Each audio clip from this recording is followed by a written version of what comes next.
बाहर से हम शरीर सेवा में लगाए हुए हैं और अंदर से प्रिया प्रीतम का चिंतन चल रहा है, तो बाहर भी पवित्र और अंतर में भी पवित्र। अंतर का चिंतन, स्वरूप चिंतन, लीला चिंतन ये बाद की बात है। पहले नाम चिंतन प्रारंभ करें। नाम जप, शरीर से सेवा और नाम चिंतन। अगर हम सेवा परायण हैं तो नाम का जिह्वा से जरूर उच्चारण करें, नहीं विस्मरण होने की संभावना है। उपांशु, क्योंकि अगर हम बाहर बोलते हैं श्री जी की श्रृंगार सेवा में, कहीं हमारे मुख से थूक की छिट्टी न पड़ जाए। रसोई सेवा में है, पद गायन कर रहे हैं, कहीं ऐसा ना हो जाए। इसलिए जब हम श्री जी की सेवा में हैं तो हमारा मंत्र जाप, हमारा पद गुनगुनाना ये उपांशु ही होगा।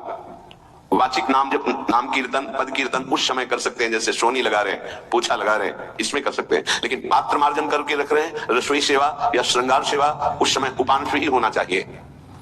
जब सेवा से निवृत्त होकर हम एकांत में मंत्र जप कर रहे हैं तो ये चार बातें नहीं होनी चाहिए मंत्र जापक में या नाम जापक में। उस समय जिस समय हम बैठे हैं, पहला, नाम जप या मंत्र जप में जो ही हम माला प्रारंभ करते हैं तो सदगुरुदेव भगवान को प्रणाम करके मौन धारण करते हैं जब तक वो माला ना हो जाएगी।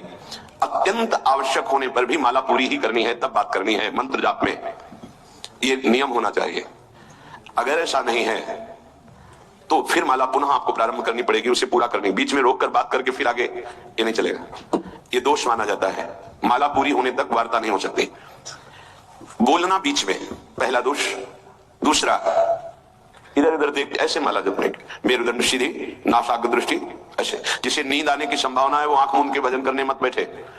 नहीं, कंबल या शाल ओढ़ा, आंख मूंद ली तो माला छूट जाएगी और आपका समय व्यतीत हो जाएगा नींद में, ऐसा प्राय होता है। कठोर आसनों पे बैठ करके नींद ना आए इसलिए नासाग्र दृष्टि रख के जब किया जाता है, उस मंत्र का ध्यान करते हुए आंख खुली हुई, बार बार पहले जपना ऐसे ऐसे, ये नहीं, नासाग्र दृष्टि रखते हुए मंत्र जब करते हुए बोलना नहीं। जैसे 11 माला का नियम दिया है गुरु मंत्र का, तो जिनकी विशेष विशेष सेवाएं हैं, जब आपको समय मिले, जितना मिले अधिक से अधिक आप मंत्र जाप करें। जब आप आसन पे बैठकर मंत्र जाप कर रहे हैं तो बोलना नहीं है, माला पूरी होने पर ही बात करें अगर कोई अत्यंत आवश्यक है। दूसरा, इधर उधर गर्दन हिलाना, देखना, ये नहीं। मेरुदंड सीधी, आंख खुली हुई, आंख मूंद के नहीं जपना। एक महाभागवत की पत्नी निरंतर भगवदाकार वृत्ति में रहती थी, तो उनके पति जब पूजा में बैठते तो आंख मूंद करके बैठते ध्यानस्थ से। एक बार उन्होंने पूछा, प्रभु आपके आंख मूंदने और आंख खोलने में अंतर पड़ता है क्या? तो उनका पड़ता है। तो बोले आपकी पूजा अधूरी। हम चाहे बाहरी दृष्टि में हो या आंतरिक दृष्टि में हो, एक ही चिंतन होना चाहिए, आंख खुली हो या आंख बंद, तभी सच्चा उपासक है। तीसरा, हिलना मंत्र जाप के समय। ये कीर्तन में हो सकता है, पद गायन में हो सकता है, लेकिन मंत्र जाप के समय हिलना नहीं, ये नहीं। गर्दन घुमाना, बात करना। चौथा, हंसते हुए प्रपंच की वार्ता करना, हंसी मजाक चल रहे, बोलना मतलब उत्तर देना। चौथे में जो हंसते हुए प्रपंच वार्ता करना। बैठे कुर्सी में 3 लोग, माला हाथ में, प्रपंच की वार्ता। अपमान कर रहे हो माला का, मंत्र का। आप क्या कर रहे हो? उपहास कर रहे हो। 4 लोग जा रहे, माला सरक रहा है, बातचीत कर रहे, तो माला सरकाने से थोड़ी भगवत प्राप्ति होगी। जो माला की एक भी मन का नाम और मंत्र से खाली ना जाए, उसका चिंतन करते हुए, वो आंतरिक चिंतन को बढ़ाने के लिए माला है। माला सरकाने से थोड़ी भगवत प्राप्ति होती है। माला की मनका के सहारे से हम प्रत्येक मंत्र का चिंतन करके, उसका श्रवण करके, मनन करके तब फिर आगे बढ़ते हैं। ये थोड़ी की जल्दी जल्दी किसी किसी की माला को तो देखते हैं कि इतनी रफ्तार से कैसे चल सकती है। अगर हम केवल राधा नाम भी जपे तो इतनी रफ्तार से नहीं चल सकता, क्योंकि हमें लिखना है राधा राधा, फिर अष्टादशाक्षर मंत्र या 12 मंत्र। फिर इन मंत्रों को तो कैसे आप इतनी जल्दी, कैसे बिना अक्षर मात्रा दर्शन के कैसे आप मन का सरका दिए? 11 माला बहुत होते हैं। अगर जिस पद्धति से कहते 11 माला कर लो तो बहुत जल्दी मानसिक सिद्धि प्राप्त हो जाए।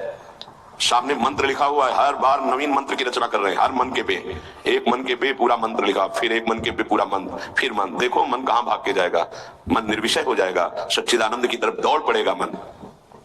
जब के समय किसी को उत्तर देना, इधर उधर देखना, शरीर को हिलाना, हंसते हुए हंसी मजाक वार्तालाप करना, 4 बातें जब में निषेध है।